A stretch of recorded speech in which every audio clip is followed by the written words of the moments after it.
पंचायतीराज मंत्री दिनिकिया नुआपड़ा जिला ग्रस्त। नुआपड़ा जिला दिनिकिया ग्रस्तरे ओडिशा सरकार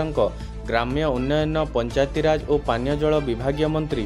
रवि नारायण नायक आसिचंती। स्थानीय मिनी स्टेडियम ठारे जिला प्रशासन पक्षरु आयोजित एक स्वतंत्र कार्यक्रम रे जिलापाल मधुसूदन दास अध्यक्षता करथिले। एथिरे मुख्य अतिथि भावे मंत्री श्री नायक, सम्मानित अतिथि भावे कलाहांडी सांसद प्रतिनिधि प्रेम अग्रवाल, जिला परिषद उपाध्यक्षा दीपिका दीप, नुआपड़ा पंचायत समिति अध्यक्षा तारेश्वरी साहू, कोमना पंचायत समिति अध्यक्षा अनुसिया कुंभार, बोडेन पंचायत समिति अध्यक्षा प्रेमशिला नाग, सिनापाली पंचायत समिति अध्यक्षा मीना घिबेला, खरिया रोड एनएससी अध्यक्षा सोनिया जैन, सीडीओ लंबोदर धरुआ, ग्राम्य उन्नयन विभाग निर्वाही अधिकारी तापस कुमार लेंका, अधीक्षण जंत्री आरडब्ल्यूएसएस प्रहलाद साहू प्रमुख मंचासीन थिले। मंत्री श्री नायक विकसित गाँ विकसित ओडिशा अंतर्गत 17 कोटी 49 लक्ष अटकल निर्मित 346 गोटी प्रकल्पर भित्तिप्रस्तर स्थापन सह ग्राम्य उन्नयन विभाग द्वारा 115 कोटी खर्च व्यय हेबाकु थिबा 9 गोटी प्रकल्पर शुभ उद्घाटन करथिले। एहा सहित खफिल डिविजन अधीन रे थिबा कामपुर ठारू कनकपड़ा साहाजनाल उपरे 5 कोटी 23 लक्ष रे निर्मित एक नूतन सेतुर शुभ उद्घाटन करथिले। पानीय जल विभाग अंतर्गत 5टी मेगा पानीय जल प्रकल्प माध्यम 4टी ब्लॉकर 221 गाँ को हर घर योजना अंतर्गत पाखापाखि 51,000 लोकंक पाखकु विशुद्ध और सुरक्षित पानी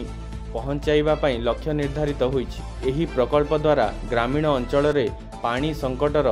समाधान हेबा सह जनस्वास्थ्य और जीवन मानंकु बंचाइबा गुरुत्वपूर्ण भूमिका ग्रहण करिबा बोली कहिथिले। तेबे एही कार्यक्रम रे नुआपड़ा एनएससी ईओ कुरुक्षेत्र नायक मंच परिचालना करथिले। एहा सहित विशिष्ट अतिथि मानंक मध्यरे पूर्वतन कलाहांडी सांसद बसंत कुमार पंडा, पूर्वतन खरियार विधायक हितेश बगर्ती,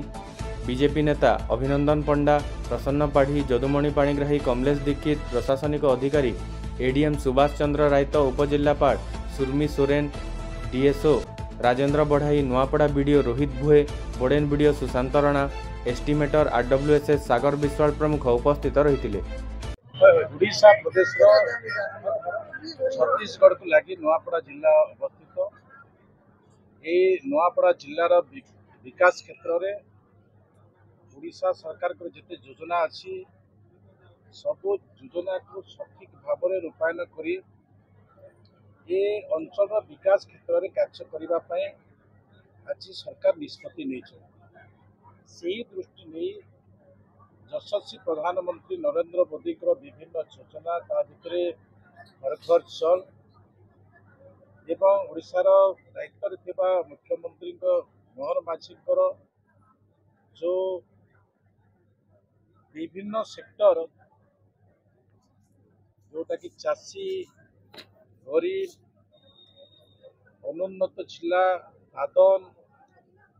एवं उपांत अंचल को जोड़वा एवं प्रकार प्रकार भितर आज किछिटा मूल्यांकन करा जाइछि। ता भितरु आमे 50,327 परिवार 5टी मेघा प्रकल्प माध्यम 370 कोटी टंका खर्च करी हर घर जलर व्यवस्था होइछि। प्रत्येक घर को आम टैप माध्यम पानी देवार व्यवस्था करिछु जो तार कि 221 गाँ उपकृत हो पार। आपण मानू एकार बड़ एक नदी अच्छी जो नदी रे आम 5 कोटी टंकार आमर 5 कोटी 23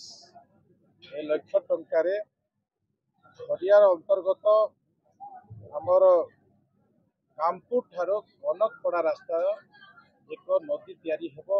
जहाँकि सी अंचल लोक मान जोड़बारे एवं जिला सहित संजोग हेबारे काम करिबो। 346 प्रकल्प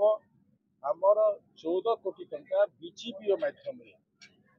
पंचायतर एसेट गाँव एसेट तैयारी करने संगे संगे आम गाँ को विकसित गाँ तैयारी करबा। ये जो व्यवस्था अच्छी ये व्यवस्था भितर मो विभाग जो नुआ सूचना अच्छी अंत्योदय गृह योजना, प्रधानमंत्री आवास योजना घर ओडिशा सरकार ଭୟ ବନ୍ଧନ ଯୋଜନା ଆମର ଚାଷୀ ମାନଙ୍କ ପାଇଁ ନୂଆ जो व्यवस्था अच्छी प्रत्येक व्यवस्था को आज लोकलोचन पाखे आम जनईचु विगत दिन सरकार योजना को केवे लोकों पाखे पहुँचु नथिले आम योजना को लोकों पाखे पहुँचुचु एवं लोकंर आभिमुख्य को नहीं आगामी दिन में काम करूँ ये प्रकार आम सहित जोड़ी काम करूँ निर्णय नहीं ए प्रकार व्यवस्था भितर आज नुआपड़ार आम आग को बढ़ाऊँ मुझे नुआपड़ा जिला को अधिक उन्नत मानर जिला हो पार आज मुझे विश्वास रखी लोकों पाखे कारण छत्तीसगढ़ रायपुर बहुत पाख थी दृष्टि जो टूरिस्ट सेक्टर रे लोकों को आग्रह करने लोकों को आकृष्ट करने जदि योजना प्रस्तुत हुए से 4 कोटी टंका ओडिशा सरकार देइछंती आमे आहरी अधिक कार्यान्वयन करूँ जिलापाल को से प्रकार गुड़िक प्रस्ताव तैयारी करी पठेबे भी अनुरोध करी जहाँफल कि अधिक टूरिस्ट जदि आसवे एठिकार लोक मैंने दादन रु मुक्त हो पारे कारण एठिकार जमी 53% आज इरिगेशन हो पारी से दृष्टि आम दादन मुक्त भी कर ये विश्वास मोर आज दृष्टि हो पारी। For more updates, please subscribe to our channel and press the bell icon.